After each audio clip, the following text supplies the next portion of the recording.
안녕하세요. 복지를 쉽게 알자 복지부로 TV입니다. 오늘은 기생충 영아 가족이 복지 상담을 받았다면 어땠을까라는 주제로 영상을 만들어 보았습니다. 부잣집 부정 취업 후 가정 파국으로 치닫기 전 과연 이 가족이 복지 상담을 받았다면 함께 잘 살 수 있진 않았을까? 궁금하시다면 채널 구독 한번 부탁드리며 지금부터 기생충 가족에 맞는 복지제도 함께 찾아보도록 하겠습니다. 영화 속 송강호의 네 가족은 모두 일할 수 있는 능력이 있었습니다. 그럼에도 불구하고 송강호의 네 가족은 생활이 너무 어려웠습니다. 그렇다면 이 상황에서 우리나라 어떤 복지제도를 연결해 줄 수 있었을까요? 먼저 시청자분들 중에서 일할 수 있는 가구가 무슨 복지 상담이냐고 말하시는 분 계실 수 있습니다. 일할 수 있으면 스스로 벌어먹고 살아라, 세금 아깝다 등등의 생각할 수 있지만 우리 기생충 가족들 당시 상황을 한번 떠올려 볼까요? 반지하, 4인 가족이라 생활비 지출이 많을 상황, 하지만 휴대폰 및 인터넷이 끊길 정도로 가정에 생활비가 없는 상황, 피자 박스 접으며 소득활동하려 했으나 그것마저도 금액이 많지 않던 상황, 주제 특성상 월세도 많이 밀렸을 것 같고 취업하려고 노력도 했으나 잘 안 됐었죠. 과연 스스로 벌어먹고 살아라 라는 말로 끝낼 수 있는 상황일까요? 기생충 가족에 알맞은 복지 지원을 연계하기 위해서는 먼저 가족 구성원에 대해 세부적으로 알아야 합니다. 영화의 일부 장면을 보며 같이 한번 분석해 봅시다.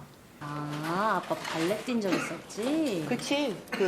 치킨 망하고 대만 카스테라 오픈 전에 그 사이 한 6개월? 아니지. 카스테라 망한 뒤지 발레스. 먼저 아빠 송강호는 과거 치킨 장사를 하다 망하고 대만 카스테라 망하고 건강하지만 일자리가 없는 백수입니다. 야, 김기태. 이 씨발 자는 척하지 말고. 어떻게 생각하셔? 핸드폰도 다 끊기고 와이파이도 다 끊기고. 응? 씨발 계획이 뭐야? 두 번째 엄마 장혜진은 과거 운동선수, 몸은 여전히 건강했으나 주부로 자리매김한 지 꽤 됐고 남편이 돈 벌기만을 바라고 있습니다. 기정이가 그렇게 손재주가 좋다며? 포토샵 같은 것도 잘하고. 치야, 넌 이 좋은 실력으로 왜 미대는 맨날 떨어지냐? 아이씨 죽을래. 딸 박소담은 컴퓨터 디자인에 소질이 있으나 가정 형편상 학원도 못 가고 집에 있으며 대학 졸업 여부를 알 수 없고 백수입니다. 담뱃값 지출이 있습니다. 기우야, 한번 따져보자. 네가 군대 가기 전에 2번, 군대 제대하고 2번, 도합 4번의 수능을 봤잖아? 문법, 어휘, 작문, 회화. 솔직히 씨발 잉글리시? 네가 10배는 더 잘 가르칠 걸 매일같이 술 처먹는 대학생 씹새끼들보다? 그건 그렇긴 하지. 마지막 아들 최우식은 사수생이고 취업준비생입니다. 사실 정보가 많이 부족합니다. 하지만 정확한 상담을 위해서는 가구 및 가구 구성원의 상황을 명확히 해야 하므로 우리 기생충 가족의 가족 실태를 다음과 같이 확정하고 함께 복지제도를 살펴보도록 하겠습니다. 기생충 가족 상황이라면 일할 수 있는 나이인데 굳이 국가로부터 도움을 받아야 할까? 가족 구성원의 단수 실직으로 보이는데 시간이 지나면 알아서 해결될 문제인 건 아닐까? 일리 있습니다. 하지만 영화 속 기생충 가족의 상황을 보자면 가족 구성원이 당장 소득 활동을 한다 해도 수입이 들어오기까지는 최소 한 달 이상의 시간이 걸릴 수 있고 혹여나 가족 모두 실업이 끊임없이 이어진다면 가족들은 희망을 잃고 정말 최악의 상황에서는 자살을 선택할 수도 있다고 봅니다. 너무 오버하는 것 아니냐고요? 혹시 현실에서 비슷한 사건이 있었는데 여러분들 알고 계시나요?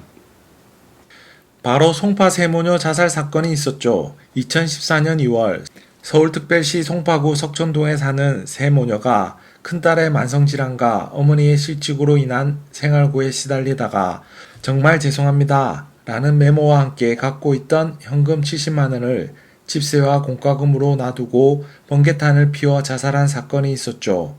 이 가정도 기생충 가족처럼 당시 근로능력이 있는 가정이었습니다.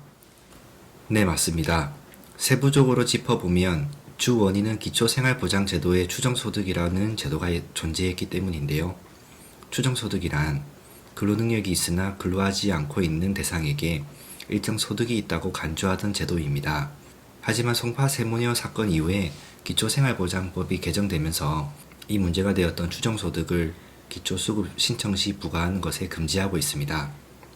이를 현재 영화 속 기생충 가족에 적용해보면 일할 능력이 있다 하더라도 이제는 기초수급 선정 기준에 해당하면 보장이 가능합니다.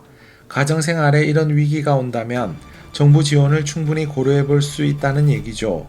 그럼 기생충 가족은 당장 어떤 제도를 신청하는 게 좋을까요?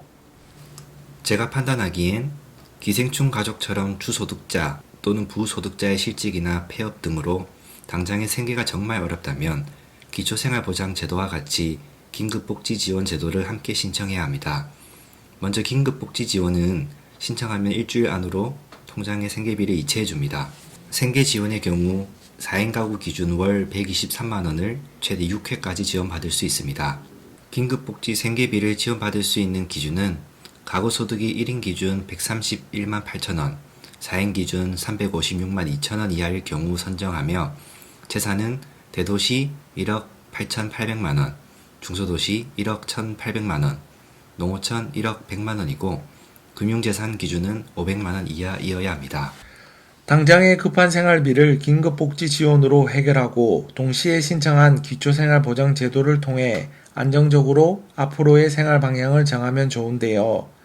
기생충 가족은 근로능력이 있기 때문에 일하는 조건으로 기초생활보장을 받게 되는 조건부 수급자로 보장을 받습니다. 조건부 수급자가 되면 국가에서 안내해주는 일자리에 참여하면서 기초생활보장 혜택을 받는 것인데요. 영원히 보장을 받는 것이 아니라 제도를 통해 현재 급박한 사항을 극복하고 나면 직업훈련 등 취업 등을 도와서 수급제도에서 탈피를 하게끔 방향이 잡히게 됩니다. 또한 올해 7월부터 시행하는 국민취업지원제도가 앞으로 취업을 준비하는 분들에게 많은 도움이 될 텐데요. 청년만 가능했던 구직수당의 나이를 만 18세부터 64세로 확대한다고 합니다.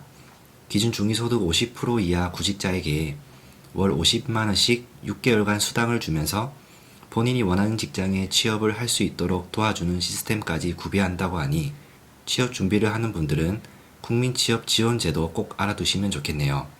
이런 제도까지 보완된다면 기생충 가족은 어려운 상황 속에서도 조금이나마 희망을 가질 수 있지 않겠나 생각이 됩니다. 사실 우리나라 복지제도는 신청을 하지 않으면 지원을 받을 수가 없습니다.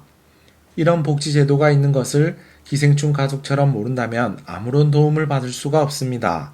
기생충 영화의 봉준호 감독이 빈부격차를 조명하여 한국 사회의 어두운 부분을 알려주었다면 우리는 그 부분을 해결해야 하는 사명을 가지고 있습니다. 조만간 국민취업제도 등 앞으로 여러분에게 도움될 수 있는 영상 촬영하여 여러분들 그리고 주위의 많은 분들이 도움을 받을 수 있도록 노력하겠습니다. 영상이 도움되셨다면 구독과 좋아요, 알림 설정까지 부탁드리며 궁금한 사항이 있으시면 댓글로 남겨주세요.